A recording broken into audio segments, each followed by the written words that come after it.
Hello there everybody, Sam's Trains here and welcome back to the railway. Now, today's video is going to be quite an exciting first for me because today I'm looking at my first ever Japanese train set.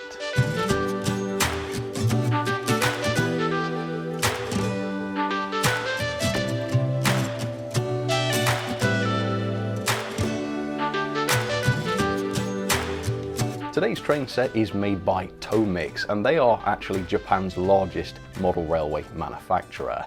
Now, to people like me in Europe or people in America, we might say that Kato, or Kato I think it's pronounced, is the largest Japanese manufacturer, but that's only because they produce European and American prototypes. They're not the biggest. Tomix is the biggest, but they mainly just produce Japanese trains, so people like me haven't heard that much about them. Also, today's train set is in N scale, or N gauge, I should say. British N gauge, let me get this right, is 1 to 148 scale. Japanese N gauge usually is 1 to 150 because most Japanese trains are narrow gauge, which I didn't realise was the case, but it is. Anyway, today's train set is this. I'm not going to be able to read most of the Japanese text on this box, but it contains the locomotive DF200, which we'll talk more about later on. Now, the circumstances under which I acquired this train set are absolutely unbelievable. So I was at a model railway exhibition, it was Worley, I think, a couple of years ago, and a guy called John just had this ready for me. He came up to me, it was addressed to me, it was wrapped up as a Christmas present with a letter, and he just gave it to me and was gone. Absolutely unbelievable. So yeah, I was flabbergasted by it and still am. Nobody has ever done this for me before, and I certainly didn't expect it. And it's brand new. He ordered it specifically for me. It's not just like he gave me something that he had lying around. So I want to say to John a massive thank you. You're my new best friend, and I didn't know it. I also want to say I'm sorry this has taken so long to get around to. It was over a year ago anyway. So yeah, apologies for that. Also, I want to say usually I do make a point of paying for every model that I review. I just think that's best practice. But to my knowledge, John is not a manufacturer. He's not affiliated with Tomix in any way, so I don't have a problem with that. Obviously, for me to have refused a Christmas present would have been very rude, so I'm not going to do that. And now that I've got this train set, am I not going to feature it on the channel? I thought that would be pointless. So I am going to review it, but I guess just for full disclosure, I didn't buy this train set. So I mentioned that John sent me a letter with the train set, and I'm not going to show it to you because it's got private information on it and it's quite lengthy, but there is some information on here that might be interesting to you. So this is a full train set. It comes with the track, the locomotive, and some freight rolling stock. John says, the set I got for you was £51.70, brand new, by the way. That's obviously been translated into British pounds. It includes a loco, a container flat, 3 containers, an oval of track, and a controller transformer. Because the container flat holds 5 containers but only comes with 3, I snuck in a set of 3 more containers. So it's got a little bit more than it should have. Thank you again to John for that.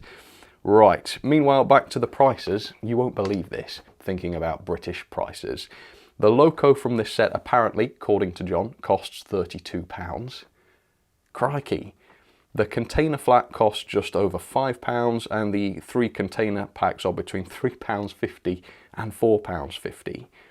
And 4-wheel wagons and vans start at £3.50, a pack of 4 straight rails from £3.50. And the first price for a point is £10.75. So apparently Japanese trains, at least N-scale ones, N-gauge ones, are insanely cheap, at least compared with British trains. So that's made me wonder, what is this like? Is it toy grade? I think they are considered toy grade, but then I've heard great things about Tomix stuff. So I'm really curious to see what this is like. A train set that apparently cost £50. What is this going to be like? Now, at the time of filming, I can't find this on the website that John recommended, and that was 1999.co.jp, but I did find some other train sets on there which seem still to be ridiculously cheap.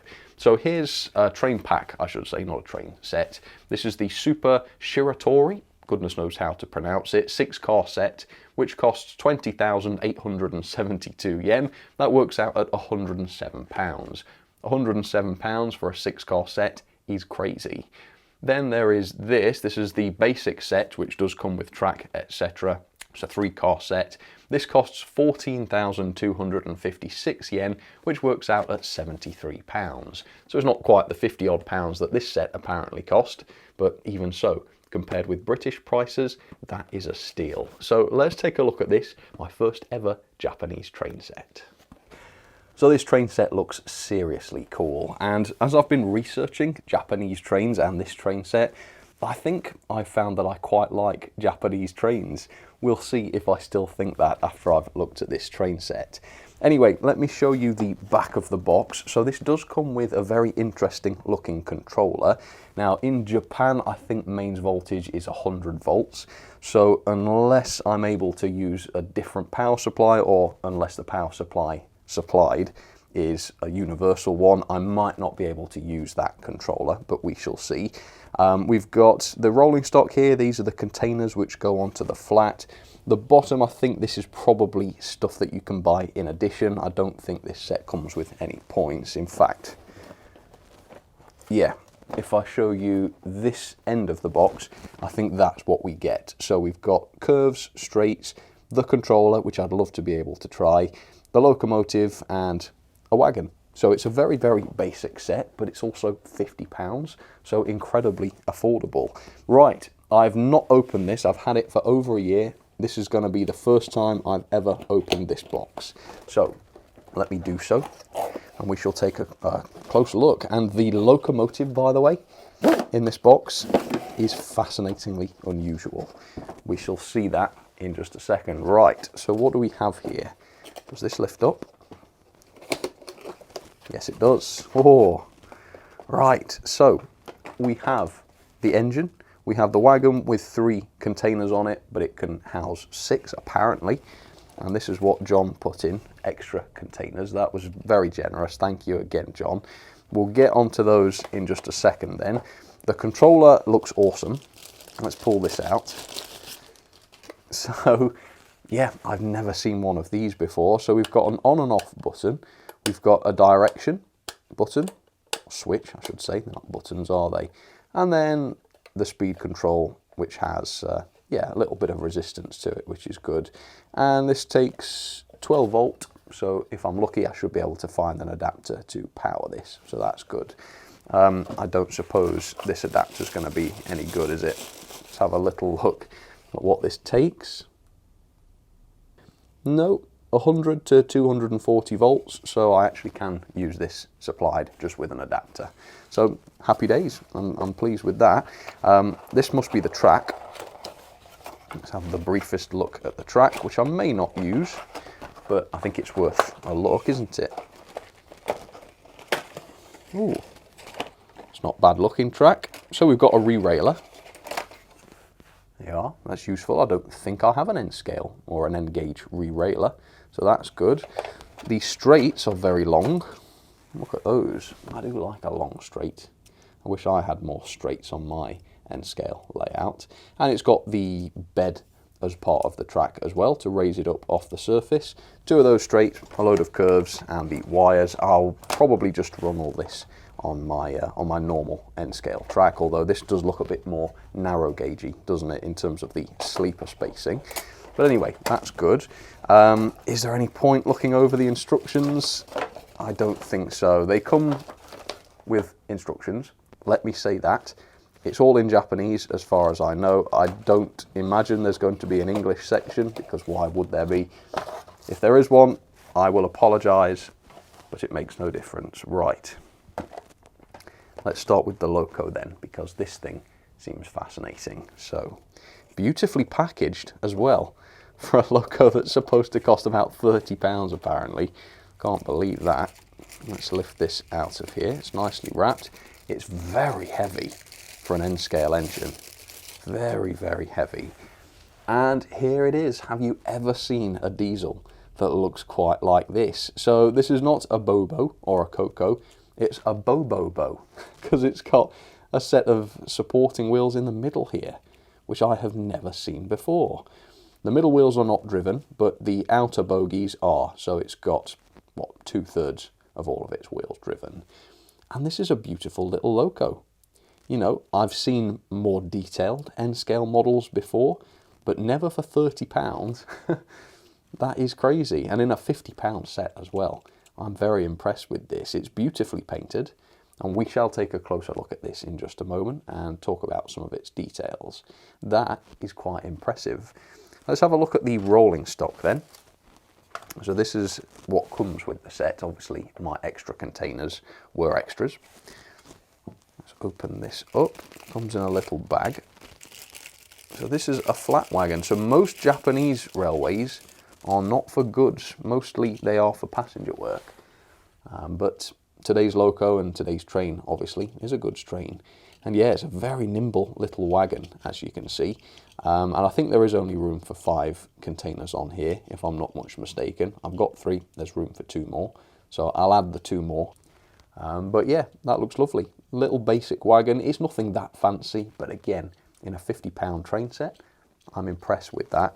And then hopefully these containers will fit aboard that, and I'll have a spare one as well. But that was lovely. Again, he really didn't need to buy extras, but he didn't need to do any of this at all, so I guess it's pointless to say that anyway. Slightly different container this. Alright, little basic thing, JRF on the side. Maybe the J stands for Japan, I don't know. Japan Rail Freight, I don't know. And then that should fit on there, and it does. Nice. Cool, so a little bit of background on the locomotive in this set then, and then we'll take a much closer look. The DF200 is a Bo diesel electric locomotive manufactured between 1992 and 2013 for the Japan Railways Group, or JR for short, which is made up of 6 regional passenger railway companies and 1 freight company. 50 were built in total for that freight company, known as JR Freight. This new design for the 1990s was necessary because of an increase in freight transportation at the time, and an increase of the speed of freight trains at the time too. This made the older locomotives on the network, known as the DD51, obsolete. The DF200s were introduced as a replacement, and these have been in service ever since. That's over 30 years. They have a top speed of 70 miles per hour, which is not bad for a freight loco, and they've got tractive effort in the region of 327 kilonewtons. That's quite a bit more than a BR Class 47. Alright then folks, allow me to introduce you to the heaviest N-scale locomotive I have ever reviewed. Now admittedly, I've not reviewed hundreds of N-scale locomotives, but most of them have been more expensive than this, certainly more than £32, which apparently is the cost of one of these engines, and yet this is heavier than them all.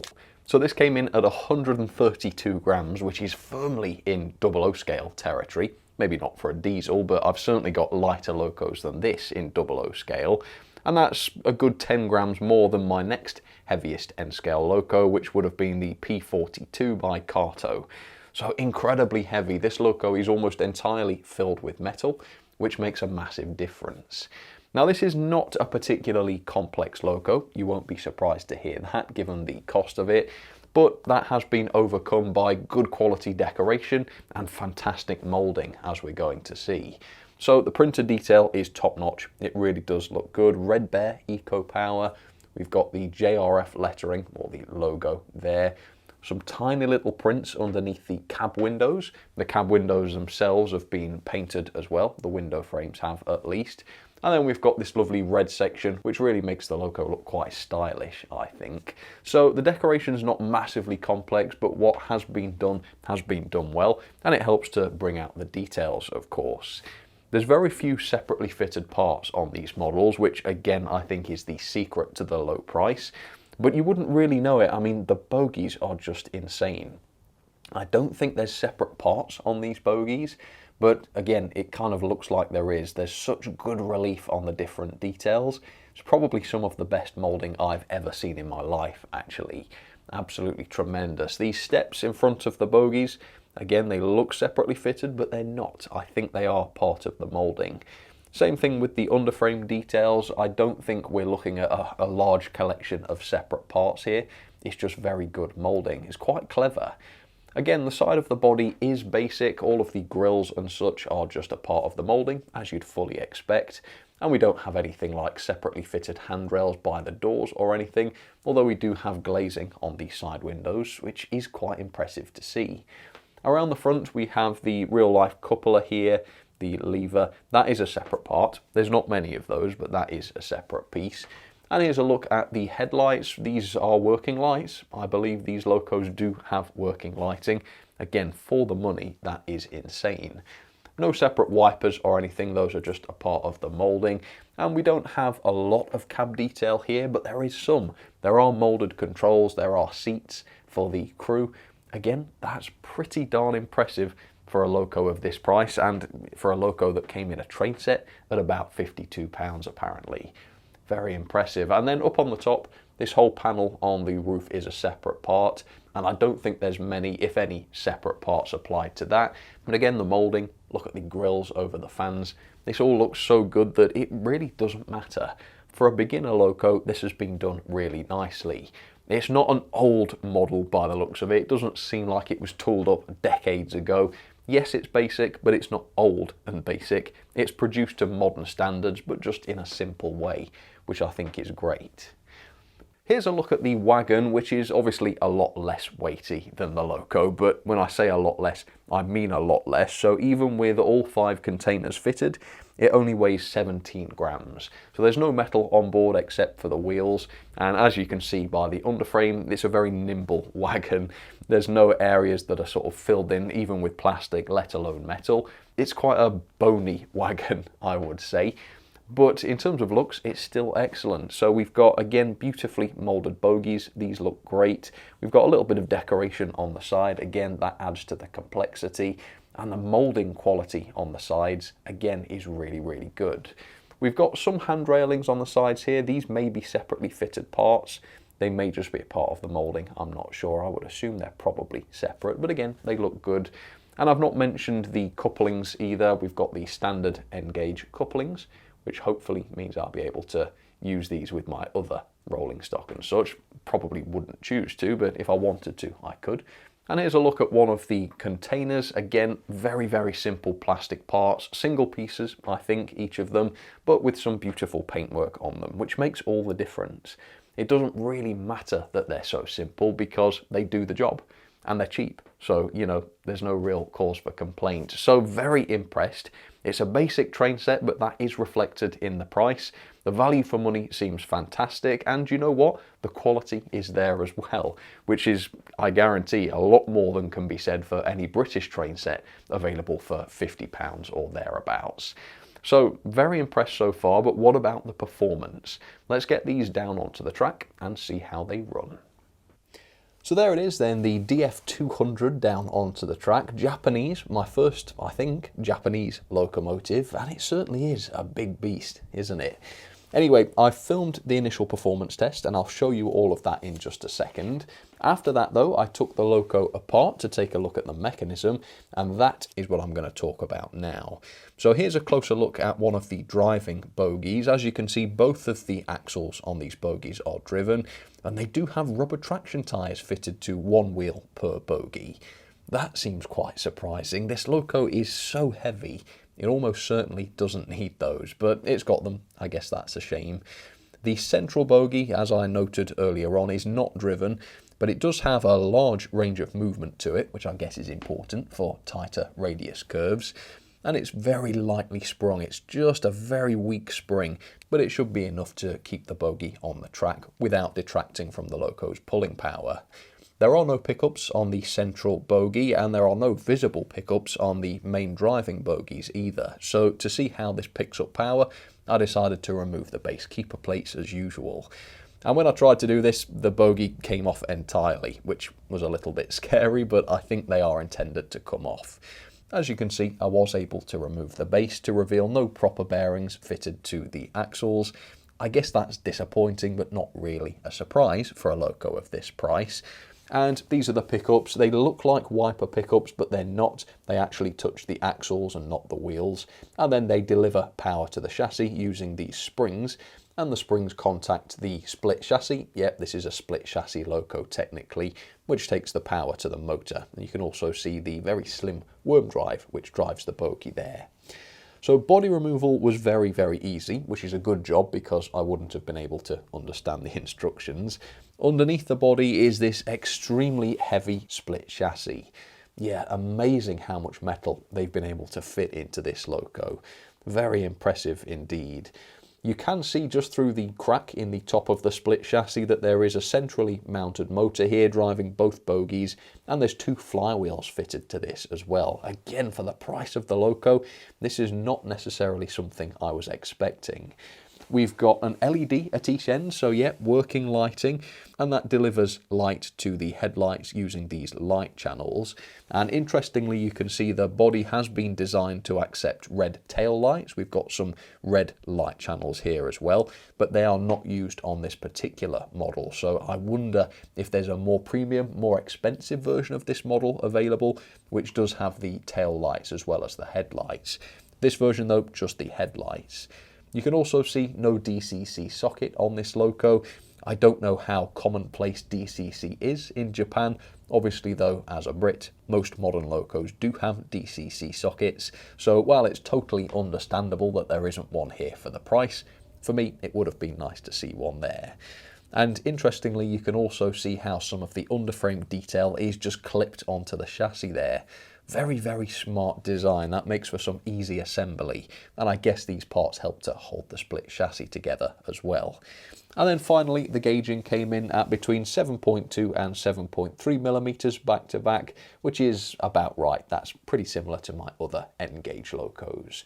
So it's a decent mechanism for the price. It's missing some more of the, let's say, premium features, but on the whole, it is better than I was expecting. But how does it perform, I hear you chant merrily? Well, let me jump back in time and I'll show you. Right, we are ready for the first test. So what I want to do is I want to try it on the controller it came with, but I also want to be able to compare the performance of this against the other N-scale locos I've tried. So for now, I'm going to use the Tomix controller just to see what that's like, and then later on I'll switch over to the Gauge Master and do the usual testing. So switching controller on, does this work at all? Let's choose a direction, and I'm going to turn it up gradually. Here goes.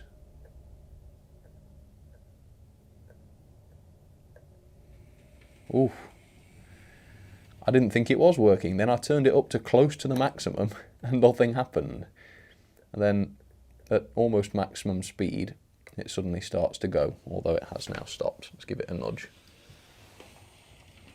Okay, so it's been sat in its box for a little while, to be fair, and it's not been running yet. So I suppose it's to be expected that it's a little bit sleepy. It's now starting to move at half power though, so that's better. And it's very interesting the way that central bogie moves left and right. You can see that moving on the curves. Fascinating bit of design. Alright, so that's half power. It's not quick at the moment, which is actually a refreshing change for N-scale, isn't it? And then maximum speed. Oh yeah, that's speeding up. Just let it go around once. Okay, well, fair enough. Quick testing then, torque test. Oh yeah, it's got torque there, so that's good. Crawl, let's see that. Turn this up very gradually. Okay, not able to crawl then on this controller. That's about as slow as I can get it to sustain. So we'll see how that compares with the performance after it's running and with the Gauge Master. But again, I need to remind myself, I'm looking at a 30 quid loco here, £32, apparently. That ain't bad. Lovely. Right, well, let's run this in, and we'll see how it gets on after that. I have to say, though, it's a lovely runner. It is running so nice and smoothly. It's not ever so consistent on speed, but of course, we do need to see this run on my normal controller, and we need it to be fully running before I start complaining about that. But again, for the price, this is performing beautifully. So I'll leave this to run in, then we'll come back, we'll try it with its wagon. It's one wagon, which I'm sure you could get more of, and we'll finish off the review. Okay, don't go anywhere, I'll be right back. Okay, I am back, and this just got very interesting. So I ran this in, I did some more testing on the original Tomix controller, things were much the same. I've now got my Gauge Master. That's a horrible shot, but you can just about see the controller. Let me hold it there, that would be better. Yep, I've got my Gauge Master coupled up to it now, and things could not be more different. Remember how slowly it went before? Well, that's a thing of the past. I'll now run by at 50% speed for you. Are you ready? It's quite insane. Here we go. And at full speed, I will demonstrate it. Yeah, it is so fast that it actually does throw itself off the track on the curves, so I've got to be careful.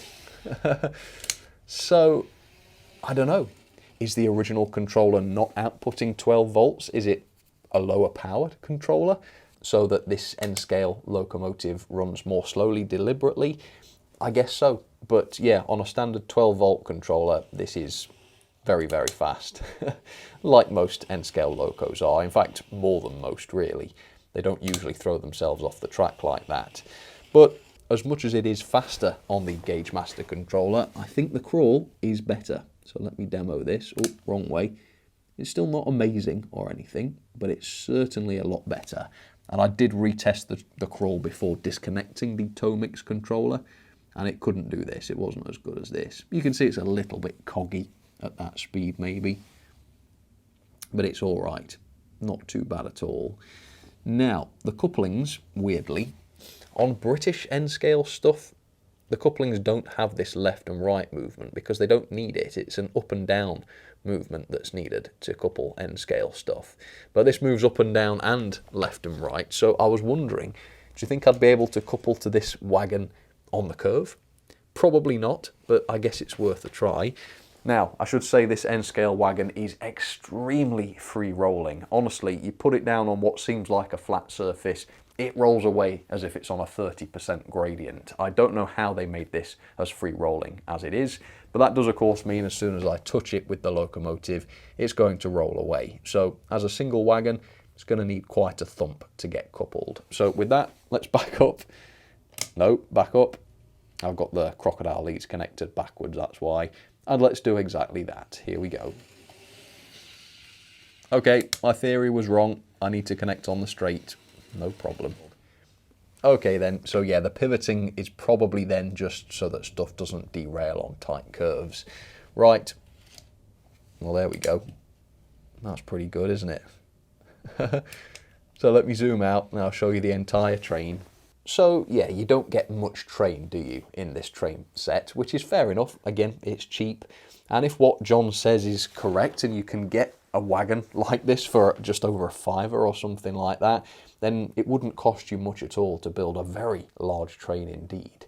But for a starter set, you know, this is perfectly adequate. So I'm going to slow this down. I'm not going to run it at 50% speed because it looks like this. Hang on. Wait for it to go around and come back. That's 50% speed. Let me risk it and go at full speed. That was full speed. I don't want to see it flip off the track again. I say again, I did try it at full speed earlier and it flipped off the track. I didn't like that. But yeah, anyway, let's go at a more sensible speed. And honestly, on the Gauge Master, about 25 is sensible to me. So it's not a loco that really makes the most use out of a standard 12 volt controller. I would say all of the realistic speeds are in the bottom 40% of it. But that's okay. As you can see, it's running very smoothly and consistently. Not a problem with the performance. So it looks good, it runs nicely. For the money, it is mightily impressive. Here's a shot I took earlier of the headlights. As you can see, nice and bright, working very well. Not an issue with that. Right, we'll have some ratings then, but first, let's test this over the points. So this ought to be quite interesting because that central bogie is very odd. I've never tested a loco like that. So will it be stable enough over the points? Let's see. The answer was impressively yes. Wow. This N-scale stuff is all so good. I don't think I've really ever had a major issue with N-scale stuff. A bit faster. Wow. It is rock solid, isn't it? Is it worth doing a full speed test? Of course it is. This is YouTube. Here we go. Whoa. Did that just happen? Oh. You know what? It's flipped off the track onto its side, but it did not derail on the points, and the wagon is still on the track. That is just amazing. How is this thing so stable? What impressive performance. Let's finish off then with some ratings for this train set, and yeah, it's been very, very interesting, hasn't it? Level of detail, I've given a middle of the road 3-star. Yeah, it's a mixed bag as usual. On the plus side, the moulding quality is amazing, probably the best I've seen. Decent paintwork as well, that's very good, and it's got a few nice features such as lighting. Otherwise though, it's a basic model. It does rely mostly on moulded detail, and it's a good job the moulding's good because of that. It's not got separately fitted handrails, nothing like that, no real cab detail to speak of, at least not painted. The build of the model is very, very simple, but from any sort of distance it does look absolutely fine. Performance I've given 4-star. On the whole, it's a great performer. It does run very, very fast on a standard controller, and it does struggle to sort of crawl properly on the controller it came with. But if you do slow it down on the controller, it becomes nice and smooth. It can run at more sensible speeds. Although even on a really good quality Gauge Master, it's still not the greatest crawler in the world, so it doesn't get 5-star, but on the whole, it's very good. The pulling power I was unable to measure, unfortunately, but as my heaviest N-scale loco to date, it's going to be very good. It's going to be able to probably fill my oval of track with rolling stock and be able to haul it. You know, it's powerful, it's heavy, 132 grams, it's going to be a good one. Mechanism then, again, it's got a middle of the road score of 3.5-star. It's got a lot of positives going for the mechanism. It's relatively easy to access, particularly the axles and such, to the point where they're not a problem. It's obviously got a good powerful motor with dual flywheels. That's also great to see, but it is missing some of the premium features. So no bearings on the axles, no DCC socket. That's not really a premium feature. Obviously, maybe in Japan that's not really a thing, but to me, to my eyes, and this review is through my eyes, a DCC socket would have been nice. But on the whole, yeah, the mechanism is okay, I suppose.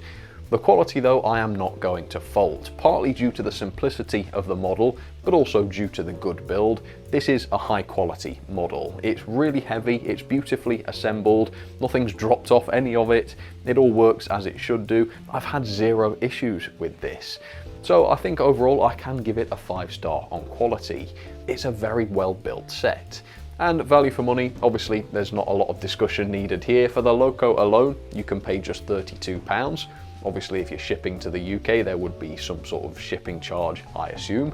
But even if that shipping charge doubled the cost, which it probably wouldn't, £64 or so for this loco really isn't too bad. And £51.70 was apparently the price of the train set. Again, even with shipping, this is a steal for what you get. So 5-star, very, very impressed. Overall then, that is 8.19 out of 10, or a grade of B. Well deserved. Obviously, if it had a bit more detail to it, if it was more of a premium model, it would be deserving of a grade of A. But for what it is, I think a B is pretty impressive anyway. Into the logbook this goes for N-scale then, and there it is, 2nd place, just above the Graham Farish 2MT and below the Graham Farish Class 14, which was much more detailed and had more features. But still, for such a cheap set, I have to say I'm mightily impressed by this. So there we have it then, folks. That will just about do it for my review of the Tomix, owned by Tomy, I believe, the toy brand, DF200 train set. And looking online, there are loads of Tomix trains available. So my serious question is, would you like to see more of these reviewed? If the answer is yes, and you've got any specific suggestions, please do jump down in the comment section, let me know, and I will certainly order some more of these in. They are not expensive, and yet they have been put together really nicely. So if you're disillusioned by the price of British trains, and you feel that you could nurture some interest in Japanese trains, this could be a really, really good option for you. My next job is going to be to order some myself, find out exactly what it's going to cost me to get a Tomix train set or train pack into the UK. Then I can really assess the value and see if this is something viable for us here in the UK or possibly you guys in Europe or in the States. But consider my interest piqued by this, and I think I will be doing more Tomix in the future. For now though, thank you very much for watching, and I'll catch you again very, very soon for another video. Alright, cheers folks, you take care.